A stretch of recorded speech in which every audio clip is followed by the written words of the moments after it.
Good afternoon and welcome to How to Boost Your IC Stats. My name is Barry Williams. And I'm Sarah Jackson. Welcome. And we're very excited to take you through today's webinar. We just wanted to start with a little bit about Cerkl and what we do here. So basically on a high level, what Cerkl does is we use artificial intelligence to drive engagement. So what this results in is all of your internal communication is automatically personalized and you can learn about each individual employee. We're currently working with a ton of customers. This is just a little sampling of some of the customers that we've been working with, many of them in the internal communication space. We're going to be going over some of the best practices we've learned with them and help them achieve throughout this webinar. But before we get started, we wanted to do some simple housekeeping. We don't want this to be your typical webinar. We want it to be interactive. So send questions when they come to you. You can see the questions pane in your GoToWebinar panel, which is going to be on either the left or the right side of your screen. And our goal today is to give you back some of your time. So we set aside an hour. We're going to shoot for less than an hour. So that way you have some time to process what you've learned and then really start making an impact immediately after the webinar. All right, so the title of this webinar is How to Boost Your Internal Comm Stats. And when we thought of the word boost, this was kind of the mental image that I had remembered of when something boosts you up, what does that really do? And I thought of this little boy who's looking at a baseball game. So today what we're gonna do, when he's looking over at the field, right, he can see kind of the lay of the land now, he can see all the quick plays, and he can see how to get the quick wins. And that's how the webinar is designed today into those three different sections. And to help you concentrate more on the slides, we're actually going to be turning off the camera now. So we're going to be saying go back to our faces for a little bit, but we'll still be here. We'll be going through all the content and we'll turn it back on for the Q&A portion at the end. So this is what we'll be learning today. We're going to go over the field of play, how to score the game, that's where the stats are coming in, and then we're going to really be spending the bulk of our conversation going over how to win. This is going to be those quick wins that you're going to be able to start with immediately after this webinar. And we're going to be providing a handout that one of our colleagues created that's going to make it so you just have a really simple checklist. So this is the field of play. Knowing where you're positioned, knowing the state of internal communications, it's a great place to start as you boost yourself and your organization. So we were just recently at the Employee Connections Conference that was hosted by PRSA in Nashville. And one of the biggest complaints was this idea of death by email that everyone was talking about. There was even one of our customers went through one time and took all of the communication and added it up. This is how many hours that it would take an employee to read every email if they were to read every email that the internal communication team had sent out. So we all feel this, we all know it, but it's nice to have some solid kind of data points around this. I think an important thing to remember with this as well is that's just coming from the corporation. This doesn't count the fact that your employees are inundated with communications from friends, family, Facebook, Twitter, YouTube. The amount of content that's available to everyone right now is just waves and waves of content, so it's even harder to break through the noise and get paid attention to. So when, again, we have been talking a lot to internal communication folks, and this is kind of the cross-section of a baseball. The most important part here is it kind of goes out from employee relations. If you have good employee relations, then you have good customer relations, and then you have good public relations. But in the very center is you, yourself. So do you have good self-relations? And when you feel good about your work and what you're doing, that's gonna now empower you and spill over into really thinking about your employee relations. So today, we really wanted to focus on you and doing some really quick things to help give you that boost in those stats. And we're going to be doing lots of other webinars talking about the self later on. So stay tuned for a schedule for those. Sorry, some minor technical difficulties. There we are. So this is scoring the game. Like it or not, data is one of the best ways to prove the impact of all of the amazing work that you're doing. Whether you're judged solely on turnover at the end of the year or not, and understanding of the stats that can have an impact on turnover or show you if there's a potential problem lurking in the shadows will make you a much stronger internal communicator. And the fact of the matter is, I mean, Barry's saying it really nicely, but I'm gonna like be the other voice.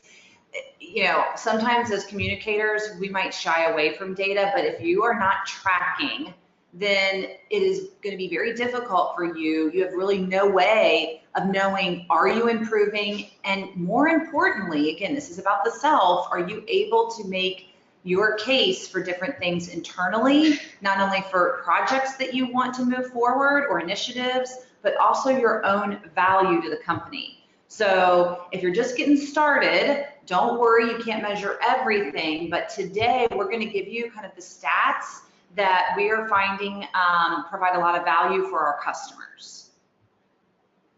So the other thing I want to say, and I even brought my shirt. If we go back on camera, I'll show you what it is. Are we going to do that after you explain why you love it so much? Okay, so this is a quote from Al Pacino. If you've seen Any Given Sunday, the difference between winning and losing is an inch. On this team, we fight for that inch. So today, you know, they talk about it's a game of inches. The difference between winning and losing could be an inch kind of on the field. Well, it's the same way I feel in internal communication. All these little inches, because sometimes you can go to all this stuff and go to all these conferences and feel overwhelmed. But if you can take one little thing and build upon all of those inches, those are the things when you put them all together that really win the game. So today, again, we really want you, I know what you're doing, you are busy, you're eating that sandwich, you've got another window open doing email. I would encourage you to stop. Like really, we're gonna only be on this with you probably 30 minutes.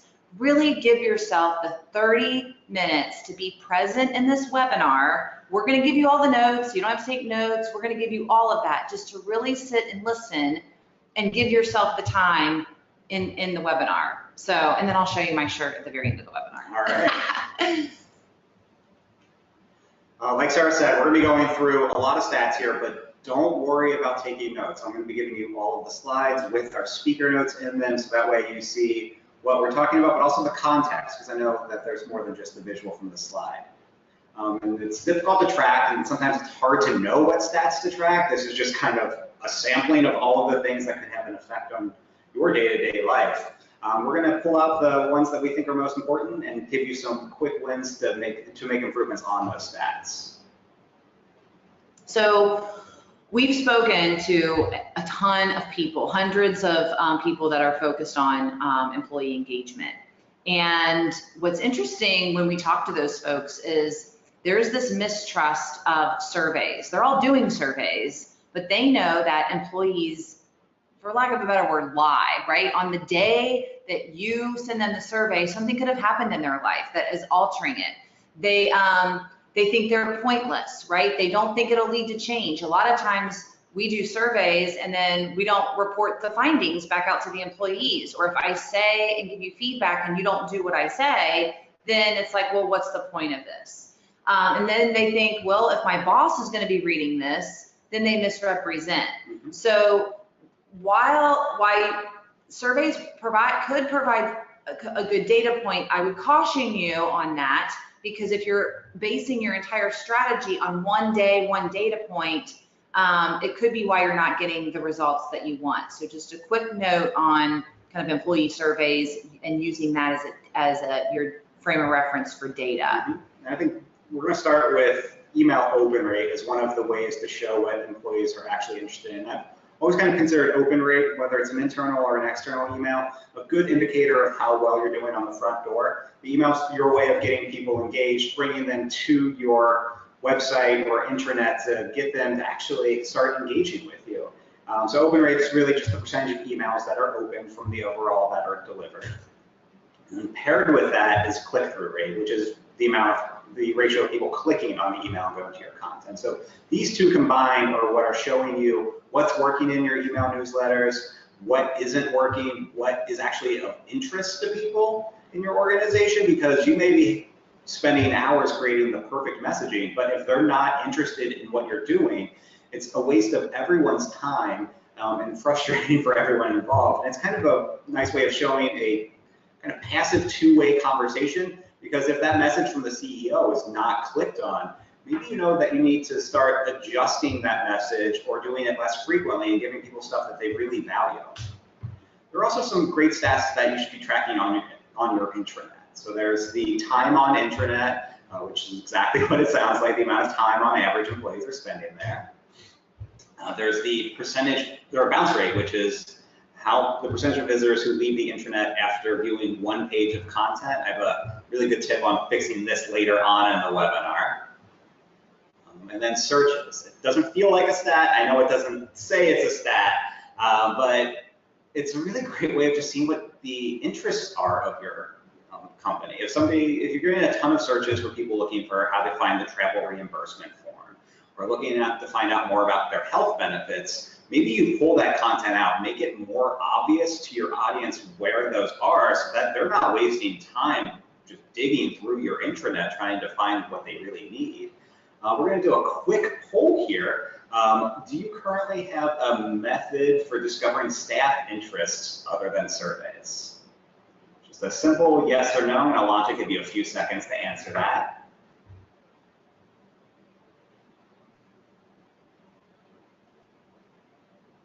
All right, about 2/3 have voted. We'll give you another 5 seconds and then close the poll and share the results.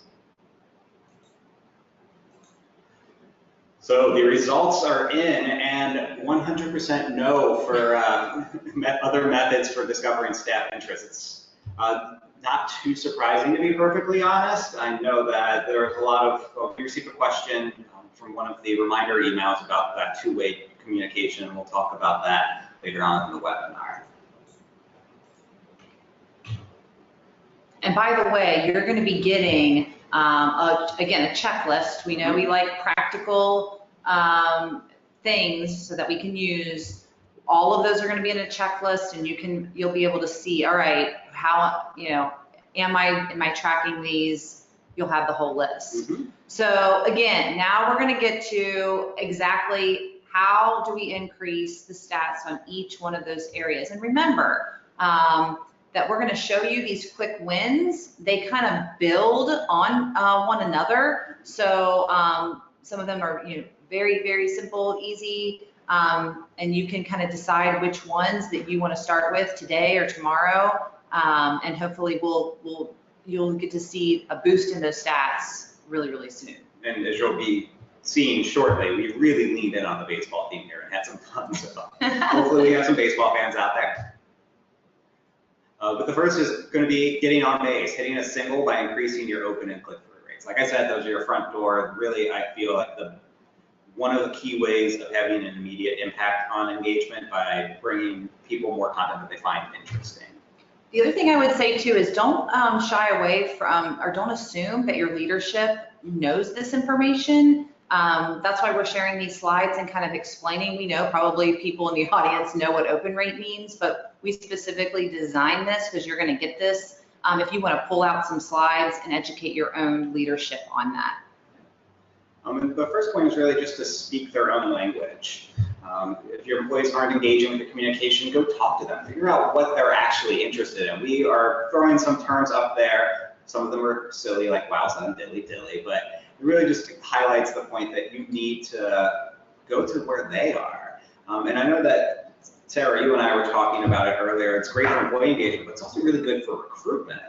Just to know what your target audience is interested in, being able to speak their language. And another thing that I didn't think of, but one of our colleagues pointed out, was sometimes it's hard to enter a new workforce. So onboarding can be difficult if you have your own vernacular. And one of her tips that I really loved, and it's going to be included in a follow-up article to this webinar, is to create an internal dictionary of all of the terms you use in your company that may not make sense to that person on day one. That way she can hit the ground running. She'll know that, Bob in sales said this term, that he means this, and it just makes it easier for everyone. It really creates a better atmosphere, engagement goes up, and efficiencies go up as well. One way that I like to increase open and click-through rates is demonstrate urgency. A good example of this for and internal communications purposes. If you're having an event, let people know that you only have 200 seats to this health seminar and that registration is going to close in 48 hours. It lets them know that they can't just sit on that email, mark it as unread, hope that they can get into the event on the day of. It will really just help move them forward. And then a prominent actionable CTA. This is very much me putting on my marketing hat from the internal communications perspective, but you have to think about what your employees are used to seeing. And so if it is something like an event, having a big RSVP button lets them know what to do. You take out the guessing, they don't have to spend as much time combing through that email. Also putting the words click here, if you have kind of a banner ad that you're calling something out to open enroll. We've seen click-through rates on banners go up just by including the words click here on the banner. The other thing that we have learned over the years in working with our customers is if you are thinking about what is the formula, the content that wins the game on engagement does two things. So as you're writing things, you can ask yourself this question as a stopgap, right? Does this add value to the employee or does this save them time? If it doesn't do either of those things, then don't put that in your newsletter or in your content strategy. So that's another kind of way to have some quick wins is to just think in your mind, okay, does this add value? Does this save time? If it doesn't do those two things, don't include it. And then we're going to get to second base. So we're going to get in a scoring position by using our intranet better, by making it a really effective tool that employees would see as a resource, not as a burden. I know at some previous jobs I've had, the intranet was kind of the bane of my work life. The trying to find the travel reimbursement form is not something I plucked out of my head from nowhere. Definitely something I wasted a lot of time at a former employer. And it's funny at the conference because I wanted to get to know my audience, which is you. We were interviewing hundreds of internal communicator folks, and they were all kind of sighing and feeling heavy about the intranet. Yeah. So I'm glad you're getting into this. So again, finding ways to increase, the ROI on the internet. If you can't find those ways, then just, we would advocate to just ditch the internet. Don't be afraid of just saying, okay, we're not doing this anymore. I know that, again, another one of our customers, they are taking a risk and redoing their entire intranet. They're wiping the entire homepage clean and just having one search bar on their intranet. So employees can just go and search. That got a huge applause at the conference, by the way. So I think it's a hard move though. It takes a risk, and I really commend them for doing that because there's that whole sunk cost fallacy to it. Like we've spent 6 digits on this thing already. But if it's not working for you, there's no reason to plow more time and money into something that isn't working for you and your organization, and most importantly, your employees. But one thing you can start doing is trying to figure out the best days and times when your content is most often going to be consumed by your staff. This will let you know that if you have a really important message, that maybe you want to send it out on Tuesday at 3 because that's when people are most likely. It's going to vary by industry and by your specific company, but looking at your internet stats will let you know when you're most likely going to be having people interact with your content. Just another quick poll for you. And this is all about you. What is the best day for your organization to send a newsletter? We are limiting this to Monday through Friday. So if it's weekend, I would love it if you could just share that with me in the question pane or in a chat. We'll give you another couple seconds to answer the poll. All right. Great. So we're going to close in 3, 2, 1. Demonstrating some urgency there. We got 100%. So we have even split. So Mondays and Fridays aren't working for your audiences. That's really interesting. Quick aside, we recently did an analysis of our health clients who are using us for internal communications, and Mondays and Fridays are the best days. That's interesting. But for them, it's because that's when you have some of the major shifts in personnel coming. So you have like your Monday through Friday people, but then you also have so many staff members during the weekend. Very interesting. This is how we track the best days in Cerkl. So we have this Insights tab, not tab, sorry. We have an entire Insights suite where it shows you key statistics. So you can start, our clients are able to see what the best days are for their communications to go out when they're most likely to be read. Right, and this is important, particularly if you are sending, you know, with our software, you can see kind of when you are sending things out, if it is, you know, Wednesdays at 8 a.m., but if people are really opening it Saturdays 11, you can now see, oh, if I do have a dedicated email or something I really need to send, maybe we need to send that Saturday at 11. So that releasing that content is another way to get those stats up of when it will be read. I think a quick way of doing that is just to have relevant related content. I know this is something you're really passionate about.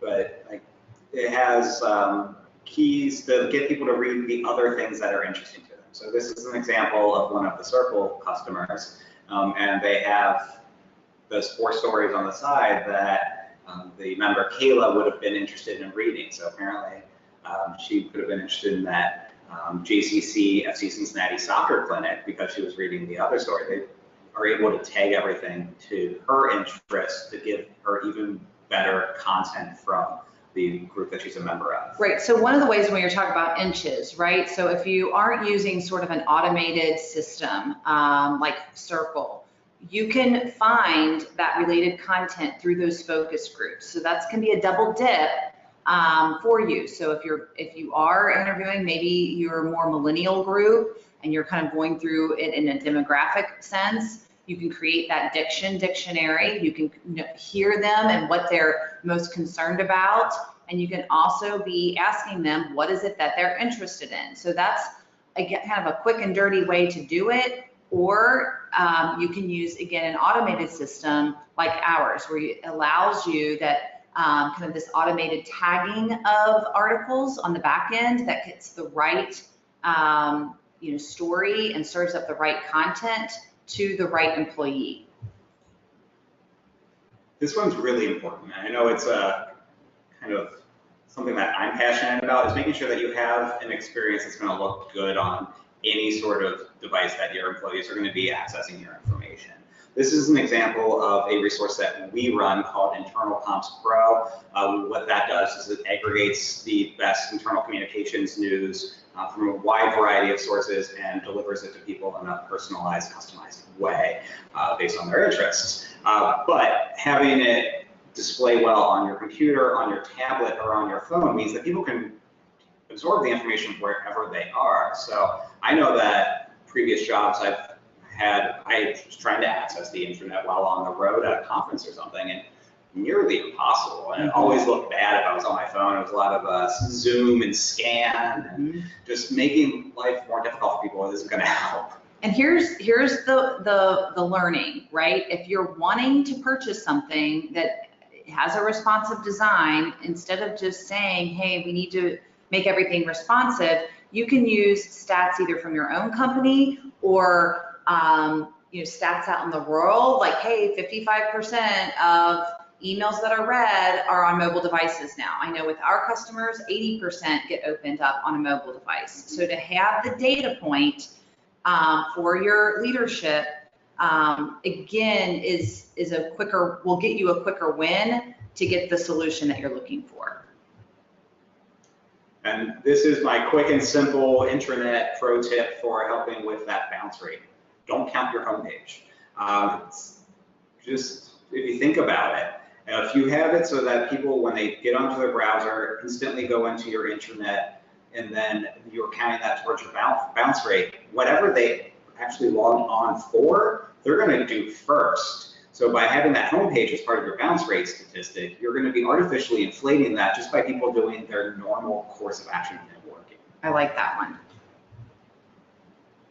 So the kind of, we're going to load the bases now. So we've talked about how to get a single, how to get a double, how to get to third base. This is kind of loading everything. So there are solutions, ours is one, that will automatically personalize the communication for each member of your audience. So we're going to kind of dive into this, some of these more automated type solutions, but I think we're going to go to another poll before we do that. So we're just curious, are you currently personalizing your employee communications in any way? It doesn't have to be that automated artificial intelligence-based personalization. Are you going to do your sense of urgency? Yeah, well, we'll see. They're already kind of jumping on it. So we're at 67% at 10 seconds. Oh, thank you, everybody. We hit 100 very quickly. All right, so 2/3 are yes and 1/3 no. Very cool. Thank you all for sharing. I think it kind of shows where we're at in terms of the transition with the industry itself. A lot of people are exploring it. I'm sure that's why some people are here today, and some people have already started. Now we're going to talk about the power of personalization, and these are just a few examples of some of the emails that you could be sending. So Kayla, congratulations on 1 year at Cerkl, which is actually, we're coming up on an anniversary for one of our colleagues. Yay, Kayla. Or it's time for open enrollment. Join us next week at the health forum. It just like putting in the person's name, like Rachel, join us, helps them feel that they're more involved in the email. And that's just one level of personalization. So are you saying they can do this manually, or there are systems, right, that will do this automatically through your CRM? I know for us, we have dynamically, generated individual personalized subject lines for everything that goes out. So this technology exists, it is out there so that you're not having to guess what should that subject line be. But the subject line to boost the stats is an important one to take note of. Yeah, and there's actually a secret tip at the last example too. It includes a slight call to action in the join us, so that makes people more likely to open the email, which will help raise your open rate stats, and then hopefully get them to join you at that forum. So try to think through the whole process and what you can provide people to help them be successful. So some of the impact that we've seen on personalization, this is across all of our circles, are the open rate increasing by 128%, and then you see that click-through rate. And we'll have average click-through rates in the internal comm space around as high as 33%. So using an artificial intelligence type solution is going to get you those high jumps because everyone is now getting what it is that they want. These are the same things that the brands like Netflix and Pandora and Amazon, that's the kind of intelligence that they're using, and that's why those brands are winning in the battle of engagement. And then another great thing that you can do as a next step is to create content and events that are of interest to your staff. This is an example of some data from a Cerkl of category opportunities, which is actually just stuff that you're not currently providing that your audience wants. So it shows you what kind of content or even events would be of interest to people. And then the bottom right is a new feature, right, Sarah? That's right, it's coming soon. We're gonna be showing you what types of content. This is a question we get a lot from customers and prospects, and we heard this, like, what do they wanna see? Is it video? Is it short form? Do they listen to more podcasts? Is it more infographics? So again, using an automated artificial intelligence type system takes a lot of the guesswork out of this. The key here in the learning is really diving in to the data on the back end. So we'll give you kind of the categories that everyone's liking, but the difference is, are you deciphering that data and really getting in and analyzing it? We know that you don't have time, so our system goes ahead and analyzes it for you. In this example, we're saying, hey, nearly 20% of your audience is interested in health and wellness. Maybe you need to be talking more about health and wellness. This will also provide ideas of what kind of webinars or lunch and learns. This is based all on the employee's behavior, what they're interacting with, not just what they said on a survey. So artificial intelligence really gives you an authentic perspective of what that employee is engaging with, again, based on their behavior. They might not want to say, I need to go to the diabetes luncheon, right? They don't have to with artificial intelligence. The system knows it and will report that back and serve them content up that would be things that again, their behavior is indicating that they are liking and reading. Time for the Grand Slam. Right. So this is where you really tie all of your amazing work to the bottom line. This is where you prove the value of internal communications and increased employee engagement to the C-suite. So we're going to talk through some of the return on investment stats that we can improve. All right, so retention is one, and again, I keep going back to the conference. It's just because we just got back, and not only are we going to show you the ROI, but it's important to share that story internally with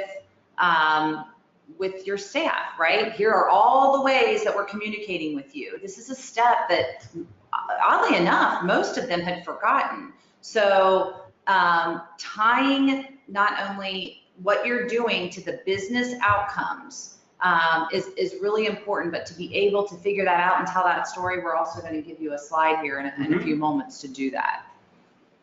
So one way of doing that is to track engagement. In Cerkl, we use it we do that by having an engagement score, which shows how much people are interacting with your communications. So that has the things like unique opens and clicks, unique clicks, all of that. But we also kind of combine it all into an engagement score. This will allow you to, if you notice in specific employee or even an entire department beginning to check out of your content, you can start taking some preventative measures to see what are they interested in. You can go back to that content opportunities thing to see maybe they would like to receive content about your community giving program, and that would help them engage more with your organization.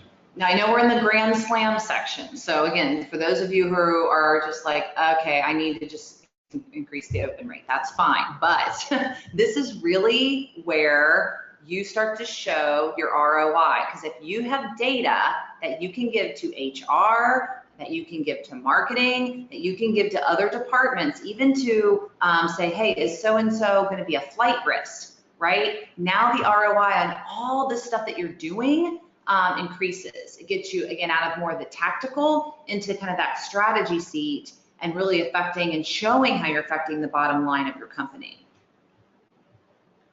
Another thing is ROI of accomplishing your goals. It's kind of nebulous in terms of the title, but the way to think about it is figure out what your company's goals are and how employee engagement helps with that. So if that's something like lowering the number of sick days on average per employee, if you're increasing attendance to your events that are related to health, and then you can see that year to year you're down 1.7 sick days per person, you can tie your efforts to helping the company as a whole for more productivity, a happier and healthier workforce. Well, and why I'm so passionate about this is because a lot of folks that we talk to, it feels like, and for those of you who are in this boat, you're gonna feel me here, right? The position of an internal comms person sometimes falls through the cracks. You're not on the, high-end HR team, but they're not on these, sexy digital marketing teams. So they're falling kind of in this isolated space. They're by themselves. People don't know what they do. Sometimes they even have odd titles like senior analyst. Like that's not, so we heard and continue to hear all of this. So my passion is, okay, if we can give you some things that really demonstrate your ROI and you can communicate that back consciously now, leadership is going to associate you with helping the bottom line of the company. So some of the info that you'll need to demonstrate the ROI is how many employees do you have? How many communications that you send to your staff? What is the cost to replace an employee? Kind of the training cost, the onboarding cost, the recruitment cost, and what is the cost of sending things that don't matter? So like the one company that is sending so many things, it's going to take somebody 140 hours to sift through all of that. What is the cost of people having to go to the internet and sift through all that to try to find the one thing that they need and really would be interested in? Those are the kinds of words and the vernacular that you should be using internally to, again, talk about the ROI of your position and your efforts. One thing that we did was we put together an ROI calculator just to show you how much you could be saving by using artificial intelligence for your internal communications based on the number of employees you have and how many emails you're sending out a month to everybody. Just to kind of quickly walk you through how it works. Let's say you have 10,000 employees and you send them 8 emails a month, sound right? Seems reasonable, 2 a week.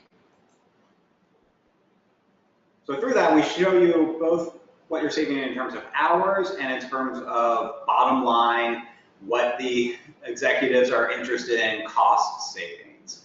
I know for a lot of people in the internal communication space, this stat of the staff hours per month means a lot. It's huge. That kind of helps you take yourself away from having to do the constant editing of newsletters, which I've definitely done in the past, and helps you be a little bit more strategic.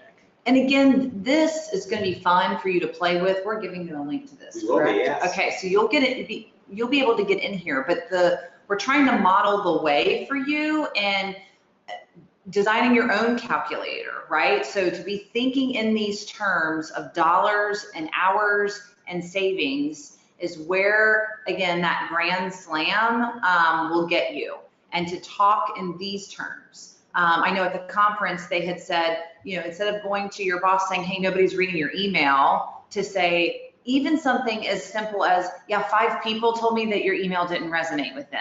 The difference between, yeah, I don't think anybody's really reading your email versus 5 people told me this is night and day. So to really have numbers and data and to try to evolve your strategy to this, this is where we're seeing kind of you know, when you do boost the stats, to take it that extra step and share that story in this way with numbers and savings. I think one of the really key things about that is that it kind of helps you go from AAA to being an all-star in your organization. Yeah.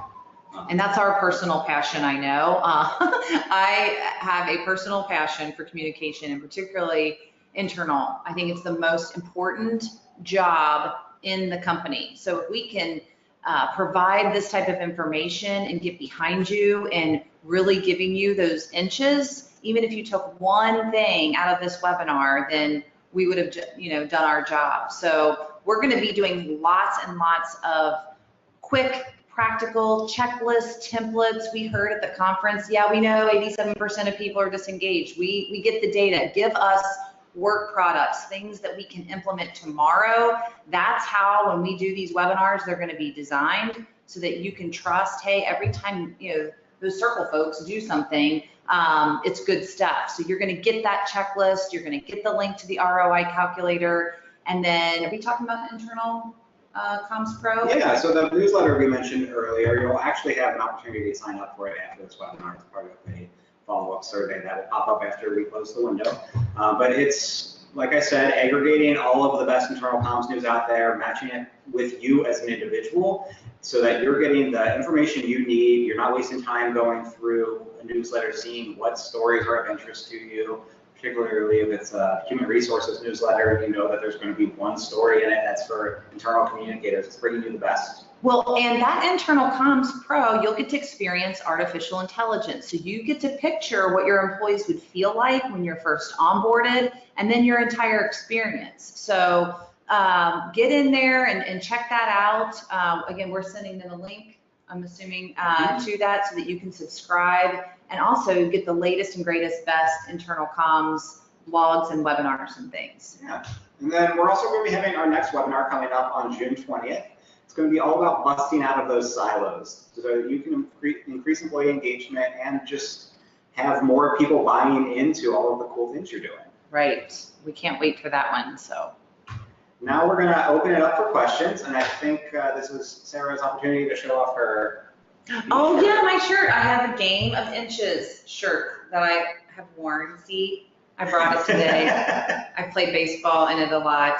So I brought it. Nice, very nice. I didn't believe you that you actually owned it, so it's nice to have some proof. See? Well done. See? And I know we got one question in before the webinar, and it's about opening up two-way channels of communication. I know we were talking about how surveys aren't really reliable. I was just wondering if you have any other tips about getting communications from the employees up back to the decision makers, so that way they know what the people on the ground are actually interested in. I think there are some platforms and email systems. I know ours is one where they can actually comment on certain things that you post. So to open it up for those comments. Sometimes people don't want the comments section enabled, but you do want the comments, right? You want to authentically know what those employees are feeling and saying and how they're responding to you. So that's one way to kind of open up that channel to make sure you have a system where people can reply, they can respond, they can comment within the actual piece of content that you have sent them. So I would look for solutions like that to give feedback and to have it in writing and also in real time. And I also think it's passive, but relying on your statistics to show what people are actually interested in is a way of demonstrating what your audience or your employees are interested in knowing more about and getting the message to your leadership. So view the data as a means of learning, and then you become the translator of what your audience wants to do. Right, so you're saying that the actual clicking is a response, right? That is two-way. So to be able to explain it as such, sometimes CTR rate and OR, like your boss is going to tune out. So to be able to rephrase that a click-through rate is the two-way communication might be a way to show that you do have that within your company. But we'll think of some more ways and put those in the follow-up email, so you've got those. And I know we promised you that we would give you part of your hour back, so we're going to end it here. We didn't quite hit our half-hour mark, but we tried. We got close. We're chatting. But we will hopefully see you next month, and thank you very much for joining us today. Thank you. And again, the other thing I will say, again, because these are my people berries, if you ever do want to hop on a call, exchange best practices, if you want to dive deeper into our platform, our demos, we're not the creepy software vendor that has to make a sale. So I would like to say that up front, that we really love sharing what all of our customers have done. So if you even say, hey, I've seen your product, but I just want to talk through this, call us, email me. Do this for a living, talk to hundreds of internal communicators. So please call us, engage with us, and we want to hear from you and your best practices too, and then we can share it and really raise the status and elevate that position. So. All right. Well, thank you again, and I hope everyone has a wonderful afternoon. Thank you.